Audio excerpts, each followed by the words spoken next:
Le terme « préjugé », dans le lexique contemporain, évoque quasi instantanément des images d'intolérance, de discrimination et d'irrationalité aveugle. Il est chargé d'une connotation si négative qu'il semble presque impossible, voire offensant, de lui accoler l'épithète « légitime ». Pourtant, plongé dans la pensée d'Edmund Burke, ce critique influx de la Révolution française nous confronte à une perspective radicalement différente, une réhabilitation provocatrice de ce concept banni. Burke, loin de faire l'apologie de l'étroitesse d'esprit ou de la haine, utilise le terme « préjugé » dans un sens technique et profond, non pas comme un jugement erroné et hâtif sur autrui, mais comme l'incarnation d'une sagesse pratique accumulée au fil des générations, un corpus de connaissances tacites, de coutumes éprouvées et d'heuristiques efficaces qui guident l'action humaine sensée là où la raison abstraite, lente et désincarnée, s'avère insuffisante ou dangereuse. Cette exploration se propose de déterrer cette notion burkéenne, de la dépoussiérer des malentendus et des caricatures, pour examiner si, derrière le mot tabou, ne se cache pas une vérité inconfortable mais essentielle sur la nature de la décision humaine et le fonctionnement des sociétés stables. Nous interrogerons la tension fondamentale entre cette sagesse héritée, souvent inexprimée et instinctive, et l'idéal moderne d'une rationalité pure, calculatrice et universelle. Est-il possible que nos sociétés, dans leur quête effrénée de transparence rationnelle et d'émancipation de toute tradition, aient jeté le bébé la sagesse pratique avec l'eau du bain les biais nuisibles? Et si ce préjugé légitime n'était pas un archaïsme à éradiquer, mais une ressource cognitive et sociale indispensable, bien que potentiellement ambivalente, pour naviguer la complexité écrasante du monde réel? Cette analyse s'aventurera sur ce terrain miné, cherchant à comprendre non seulement la défense burkéenne, mais aussi ses implications psychologiques, sociales et politiques, ainsi que les défis immenses que pose la distinction entre ce préjugé, utile, et son jumeau maléfique, le préjugé destructeur. La genèse de cette conception contre-intuitive du préjugé se trouve ancrée dans le tumulte de la fin du XVIIIe siècle, plus précisément dans la réaction viscérale d'Edmund Burke aux événements qui secouaient la France. Dans ses réflexions sur la Révolution de France, 1790, Burke ne s'opposait pas tant à l'idée de réforme qu'à la méthode employée par les révolutionnaires, une tentative de table rase, la volonté de reconstruire entièrement la société sur les bases de principes abstraits, de droits universels déduits a priori par la raison pure, en faisant fi de l'histoire, des institutions existantes et des mœurs profondément enracinées. Pour Burke, cette approche était non seulement arrogante, mais surtout dangereusement naïve. Il voyait dans les institutions, les coutumes et même les préjugés, hérités non pas des obstacles à la liberté, mais le produit d'une longue expérience collective, une sorte de capital de sagesse accumulée par d'innombrables essais et erreurs au fil des siècles. Ces préjugés, au sens burkéen, sont des préjugements, des inclinations, des habitudes de pensée et d'action qui permettent aux individus et aux sociétés de prendre des décisions rapides et relativement sûres dans des situations complexes où une analyse rationnelle exhaustive serait impossible ou prendrait trop de temps. Ils constituent, selon lui, la banque générale et le capital des nations et des siècles. Plutôt que de se fier uniquement à la raison individuelle, limitée et faillible, Burke préconisait de puiser dans cette sagesse collective implicite. Il affirmait que le préjugé est d'application immédiate dans l'urgence, il détermine l'esprit à opter pour la sagesse et la vertu, et il évite à l'homme de rester hésitant, sceptique, perplexe et irrésolu au moment de décider.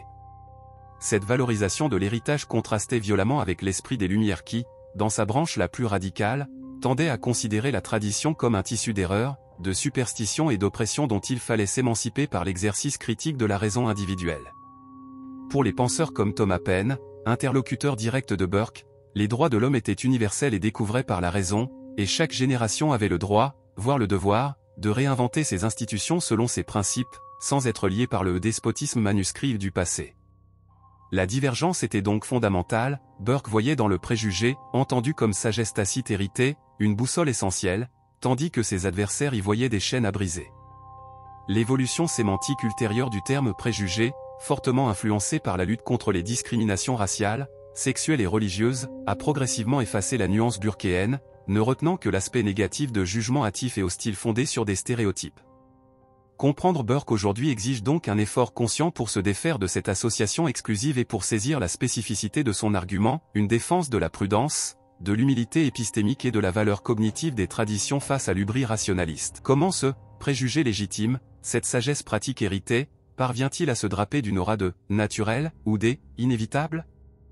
Sa force réside précisément dans son caractère souvent implicite et profondément intégré au tissu social et cognitif. Il ne se présente pas comme une théorie ou une idéologie à laquelle on adhère consciemment, mais comme le bon sens, la manière normale de faire les choses, l'évidence même. Cette naturalisation s'opère à travers de multiples canaux. D'abord, par la socialisation précoce, dès l'enfance, nous absorbons par imitation, par l'éducation formelle et informelle, par les récits, les mythes et les rituels, un ensemble de normes, de valeurs et de comportements qui structurent notre perception du monde et nos réactions automatiques. Ces schémas deviennent si profondément ancrés qu'ils semblent faire partie de notre nature, plutôt que d'être des constructions culturelles et historiques. Ensuite, par l'habitude et la répétition, les coutumes et les routines sociales, en étant pratiquées quotidiennement par des millions d'individus, acquièrent une force d'inertie considérable. Elles fonctionnent comme des heuristiques collectives qui simplifient la coordination sociale et réduisent la charge cognitive nécessaire pour interagir. Penser à remettre en question ces routines demande un effort conscient, souvent perçu comme inutile, voire perturbateur. La dynamique cachée qui maintient le pouvoir de ces préjugés habitudes est double. D'une part, leur efficacité pragmatique, beaucoup de ces coutumes et heuristiques fonctionnent effectivement assez bien dans leur contexte d'origine, elles ont survécu parce qu'elles offraient des solutions acceptables à des problèmes récurrents. Pensez aux règles de politesse, bien qu'arbitraires en apparence, elles facilitent les interactions sociales et préviennent les conflits mineurs. D'autre part, leur dimension identitaire et affective, les traditions et les mœurs partagées créent un sentiment d'appartenance, de continuité et de sécurité. Remettre en cause un préjugé collectif, une norme, une valeur fondamentale, peut être perçue non seulement comme une critique intellectuelle, mais comme une attaque contre l'identité du groupe et les liens affectifs qui l'unissent. Un cas illustratif générique pourrait être celui des pratiques agricoles traditionnelles dans une communauté rurale. Ces méthodes, transmises de génération en génération, ne reposent pas toujours sur une compréhension scientifique explicite des processus agronomiques, mais sur un savoir-faire empirique, une connaissance intime du terroir, du climat local, des cycles saisonniers et un ensemble de préjugés sur ce qui fonctionne et ce qui ne fonctionne pas. Ces pratiques apparaissent comme naturelles et inévitables aux membres de la communauté. Tenter d'introduire des méthodes radicalement nouvelles, même basées sur une science agronomique avancée, peut se heurter à une résistance farouche, non seulement par scepticisme quant à leur efficacité réelle dans ce contexte spécifique, une forme de prudence burkéenne, mais aussi parce que cela touche au fondement de l'identité et du mode de vie de la communauté. Le préjugé, ici, est à la fois une heuristique potentiellement utile, fruit d'une expérience locale, et une norme sociale profondément enracinée, se déguisant en évidence naturelle. L'impact de ce corps de savoir tacite et de coutumes héritées sur l'autonomie individuelle et collective est profondément ambigu, oscillant entre enablement et contraint. D'un côté, comme le suggérait Burke, ce préjugé légitime peut être vu comme une condition de possibilité de l'action sensée, paradoxalement, de la liberté effective. En nous fournissant un répertoire de réponses pré-réfléchies, de schémas d'interprétation et de normes de comportement, il nous libère de la nécessité de tout analyser, de tout évaluer, de tout décider consciemment à chaque instant. Imaginez devoir délibérer rationnellement sur la manière de saluer chaque personne que vous croisez, sur la confiance à accorder a priori à un commerçant, ou sur les règles de base de la conduite automobile en temps réel. L'existence de conventions sociales, d'heuristiques de confiance et de réflexes appris, des formes de préjugés, au sens large, nous permet d'économiser nos ressources cognitives limitées pour les problèmes qui requièrent réellement une délibération approfondie. En ce sens, la tradition et les mœurs, loin d'être uniquement des carcans, fournissent l'échafaudage nécessaire à l'exercice de la liberté dans un monde complexe. Elles offrent un cadre stable et prévisible à l'intérieur duquel l'individu peut déployer ses projets et exercer ses choix.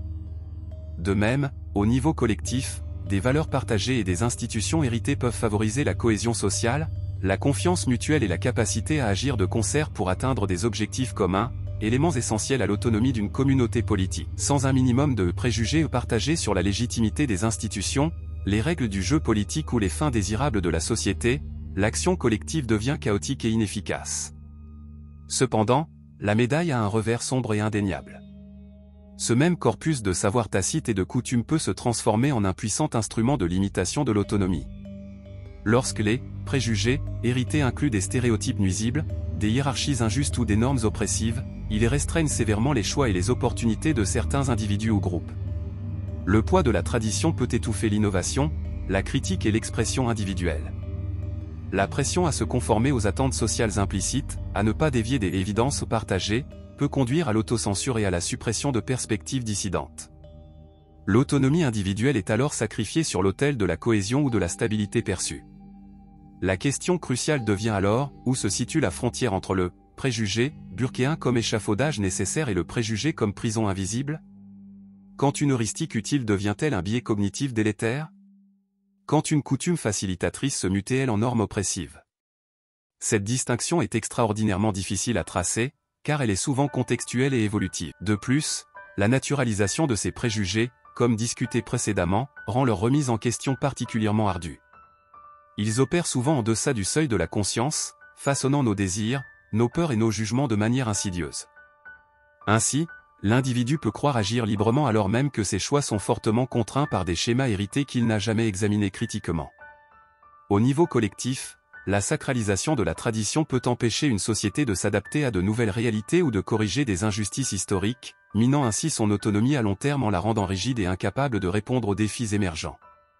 La tension entre le rôle habilitant et le rôle contraignant du préjugé légitime est donc constante et inévitable. Explorer les racines psychologiques du phénomène nous conduit au cœur de la cognition humaine, notamment à la distinction popularisée par Daniel Kahneman entre le système 1, pensée rapide, intuitive, émotionnelle, heuristique, et le système 2, pensée lente, délibérative, logique, analytique. Le préjugé légitime de Burke s'aligne de manière frappante avec le fonctionnement du système 1. Il représente l'ensemble des raccourcis mentaux, des réponses automatiques et des intuitions façonnées par l'expérience, personnelle et collective, transmises culturellement, qui nous permettent de naviguer efficacement dans la vie quotidienne. Face à la complexité et à l'incertitude constante, notre cerveau a évolué pour s'appuyer massivement sur ces heuristiques, qui sont généralement suffisamment bonnes pour la plupart des situations, et surtout beaucoup plus rapides et moins coûteuses en énergie que l'analyse rationnelle systématique du système 2.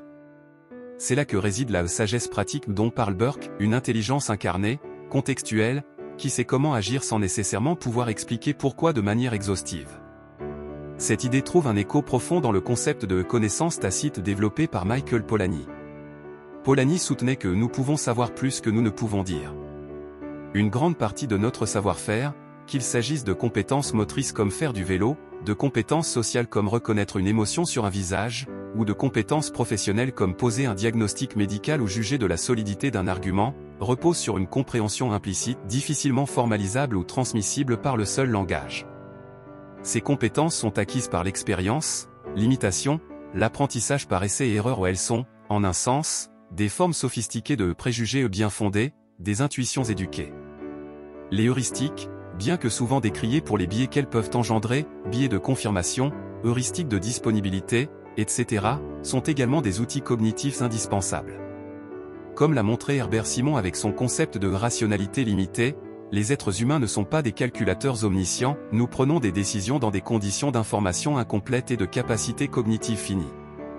Les heuristiques sont des stratégies adaptatives pour faire face à cette limitation, permettant de parvenir à des jugements satisfaisants, plutôt qu'optimaux, avec un effort raisonnable.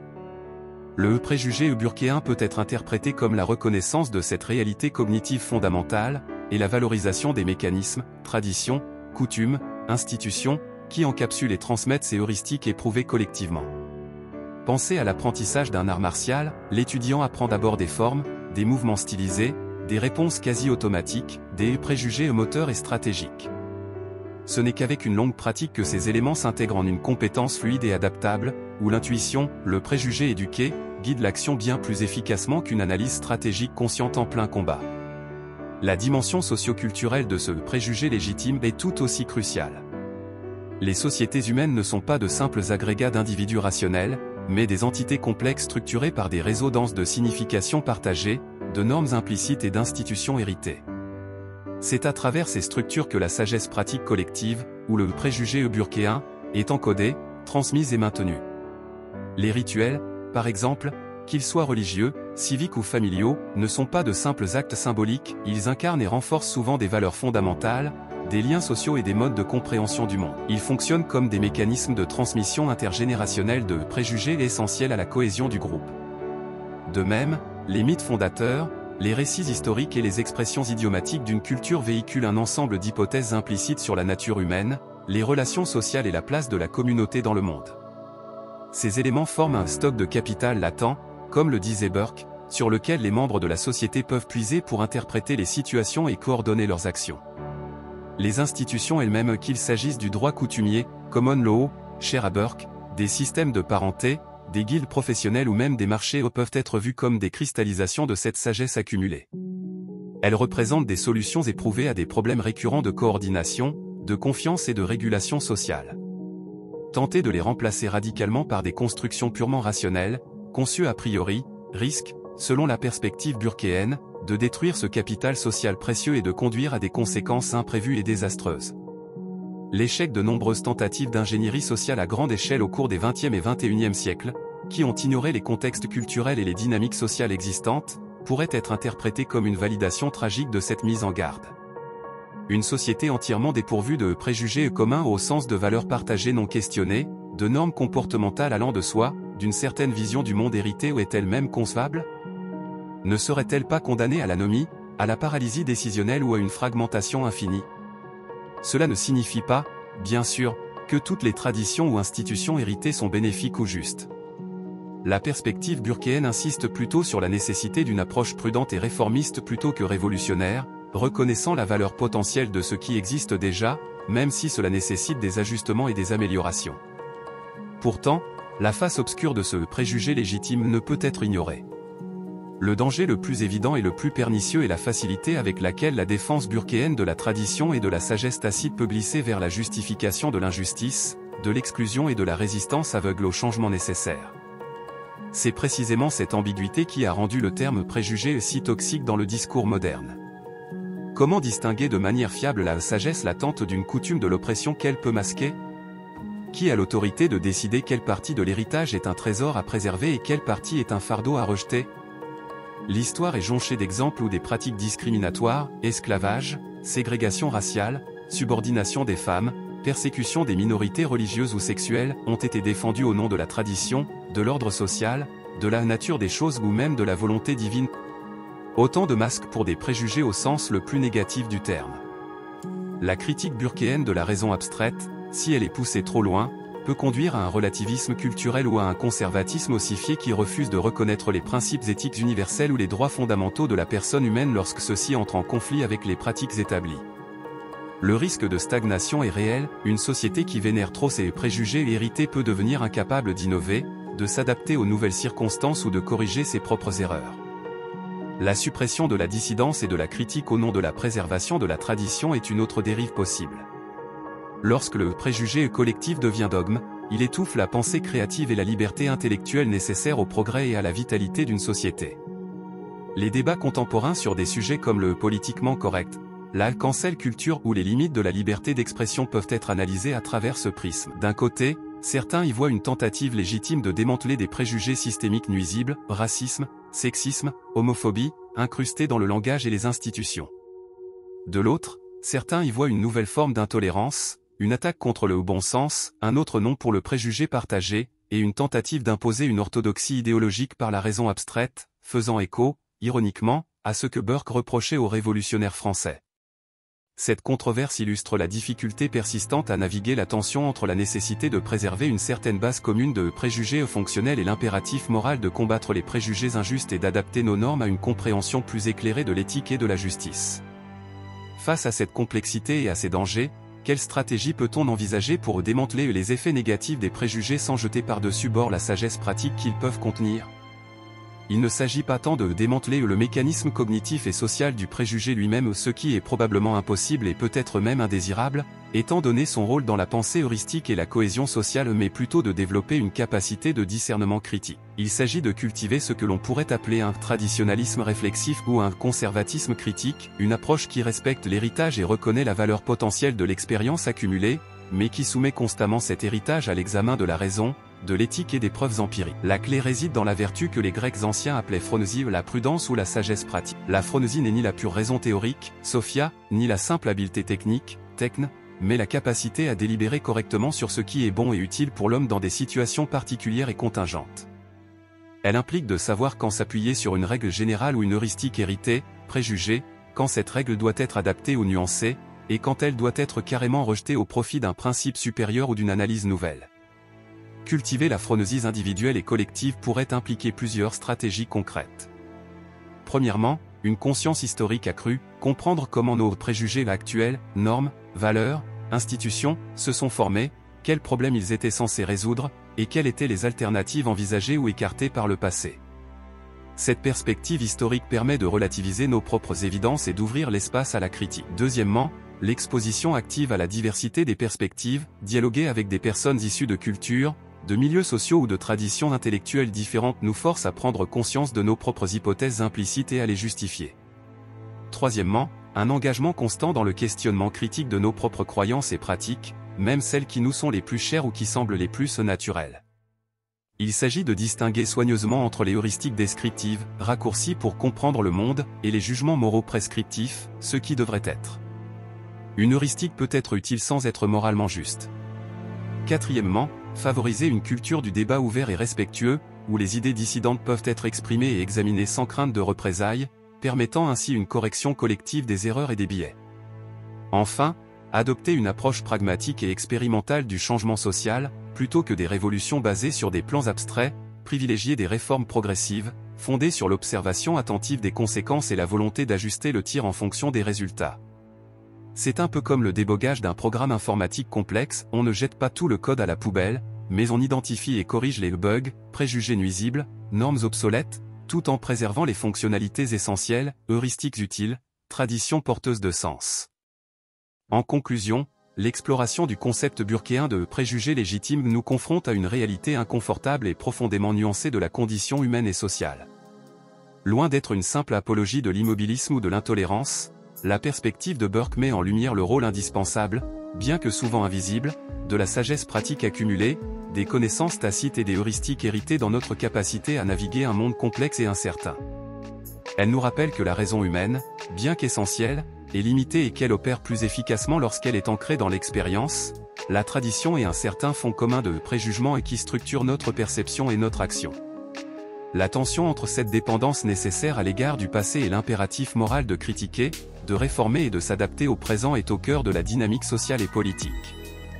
Rejeter en bloc tout préjugé au nom d'une rationalité abstraite et désincarnée serait aussi dangereux et naïf que d'accepter aveuglément toutes les traditions sans examen critique. Le défi majeur, tant pour les individus que pour les sociétés, est de cultiver la difficile vertu de la phronésie, cette sagesse pratique qui permet de discerner, dans chaque contexte spécifique, quand s'appuyer sur l'héritage et quand s'en affranchir, quand l'heuristique est un guide fiable et quand elle devient un biais aveuglant. Quand la coutume est un ciment social et quand elle est une chaîne oppressive. Redéfinir notre relation aux préjugés ne signifie pas réhabiliter l'intolérance, mais plutôt reconnaître la complexité de notre propre cognition et la valeur potentielle de l'expérience collective encodée dans nos cultures et nos institutions.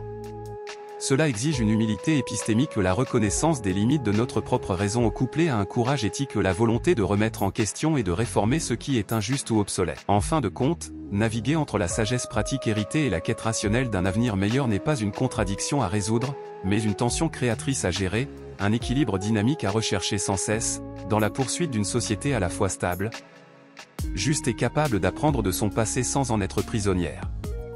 Le préjugé légitime, compris dans sa richesse et son ambivalence, reste une clé essentielle pour comprendre cette quête perpétuelle.